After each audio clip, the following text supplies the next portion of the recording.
E como eu disse, um evento como esse era um evento fantástico e imperdível. Não era comum. Como eu disse, era um evento sem paralelos. Muitos deles só teriam aquela oportunidade de ir naquele banquete. Eu vou ousar dizer que é como se você recebesse um convite de casamento dos nossos dias, que vai se realizar nesse cenário que você pode projetar, que é lá na ilha de Capri, a Gruta Azul. E você imagina que, lógico, noiva tem imaginação de monte, que ela quer fazer e fica a dica, está aí o lugar. Quer fazer o casamento lá na ilha de Capri. Então, chegando lá, você vai pegar esse barquinho e vai entrar nessa gruta, e a gruta vai estar reservada para você, para o seu casamento. Olha, eu quero pregar nesse casamento. E interessante, o convite vem, passagem paga até Nápoles. Lá você pega o barco e vai para a ilha.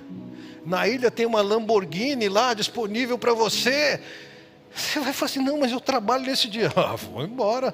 E se você perder o emprego? Eu fico por lá, não volto mais. Isso aqui não era uma oferta banal, não era comum, era alguma coisa extremamente elevada, irrecusável. A espera natural do anfitrião é que todos aceitassem, não importa as consequências. No texto de Mateus capítulo 22, nós temos uma demonstração de como era esse desdobramento do convite, né? O reino dos céus pode ser ilustrado com a história de um rei que preparou um grande banquete de casamento para seu filho. Quando o banquete estava pronto, o rei enviou seus servos para avisar os convidados, mas todos se recusaram a vir. Então, essa operação, um convite anunciando, agora a comunicação vai acontecer, é hoje, é amanhã, era comum. E entendam, o que o Senhor estava fazendo é o seguinte: lá no Antigo Testamento, Deus mandou os primeiros responsáveis por convidar o povo. Eram os profetas. Os profetas estavam falando da vinda do plano de Deus, da salvação de Deus, da vinda do Cristo e do Messias. E os judeus estão esperando a vinda do Messias, e quando o Messias chega, eles o rejeitam. É esse o quadro que o Senhor Jesus está pintando. Vocês receberam o convite, o comunicado antes. O Messias virá. Agora estão recebendo o comunicado, ele está aqui, agora é a hora.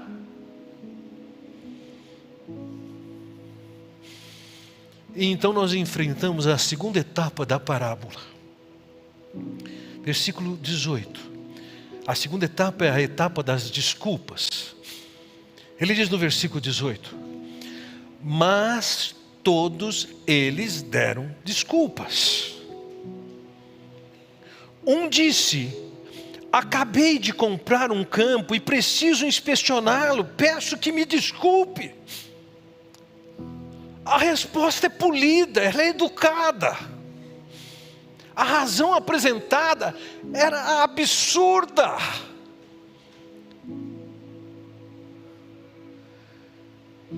Primeiro, era absurda por causa da grandeza do convite, do privilégio que foi estendido. Segundo, porque seguramente se ele comprou a terra já foi comprada, já foi vista, já foi inspecionada, ele não precisa disso. Mas não há nenhum impedimento também em que ele vá ao banquete e vá na terra inspecioná-la. Eventualmente ele pode inspecionar até antes ou depois. Qual é o problema?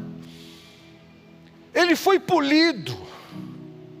Peço que me desculpe, mas a razão por que ele não foi no banquete é ridícula.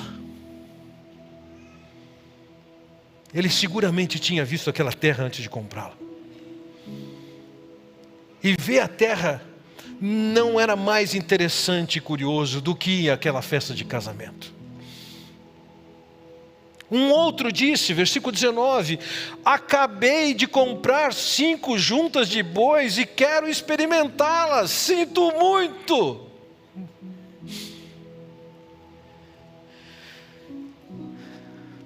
Com 5 juntas de bois, este homem poderia ter uma área plantada de 100 hectares.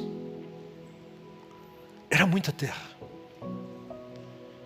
5 juntas de bois requeriam que ele tivesse vários funcionários para trabalhar para ele. É possível que ele já tenha visto aqueles bois antes de comprá-los, mas ele podia também conciliar a ideia de inspecionar os animais e ir ao banquete. A sua desculpa, de novo, como o anterior: sinto muito. Ele é polido, ele é educado, mas é um não para uma oportunidade imperdível, irrecusável. Por que não testa os bois antes? Por que não testa os bois depois? Em qualquer momento ele podia fazer isso. Certamente os judeus que estão ouvindo essa história, quando eles estão ouvindo do camarada que: não, eu não vou no banquete porque eu tenho que olhar a terra que eu comprei. Não, eu tenho que olhar o boi que eu comprei. Um risinho está aparecendo. Até que aparece o terceiro caso, versículo 20, que deve ter sido um motivo de riso dos fariseus. Ainda outro disse: acabei de me casar e não posso ir. Se você olhar com a perspectiva e com a lente dos nossos dias, você vai dizer: o cara estava em lua de mel, ele não queria ir no banquete e tal. Dentro da legislação judaica, um indivíduo que se casava no primeiro ano, ele estava livre de algumas responsabilidades, como, por exemplo, ir à guerra, ou principalmente ir à guerra. Mas um banquete não tinha impedimento para ele. Vejam, a relação entre um homem e uma mulher no primeiro século é muito diferente da relação de um homem e de uma mulher no nosso tempo. Fábio, naquele tempo, a mulher não dava ordem para o marido, não falava o que ele tinha que fazer. O homem não ia ficar lavando louça lá em casa, de jeito nenhum. Fariseus desprezavam as mulheres. Vários deles acreditavam que alguma coisa equivalente a ter queimado feijão, pode ir embora, divórcio.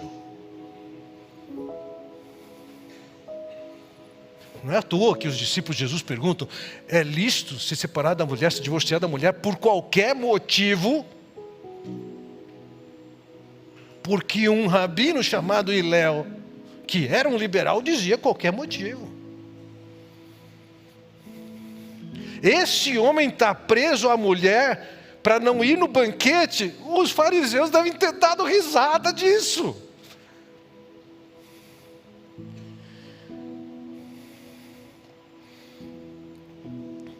Observe, todos parecem polidos, todos parecem educados, todos foram transparentes, mas as justificativas que eles deram para não ir ao banquete foram absolutamente ridículas.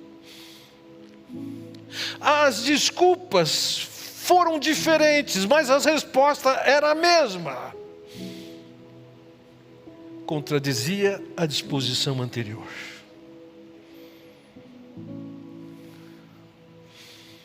Quando a mensagem foi entregue pelos primeiros mensageiros, os profetas, que Jesus viria, é lógico que na comunidade judaica Isso causava esperança, expectativa.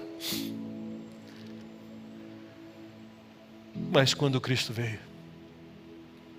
não, eles não negavam que ele fez os milagres, mas eles o quê?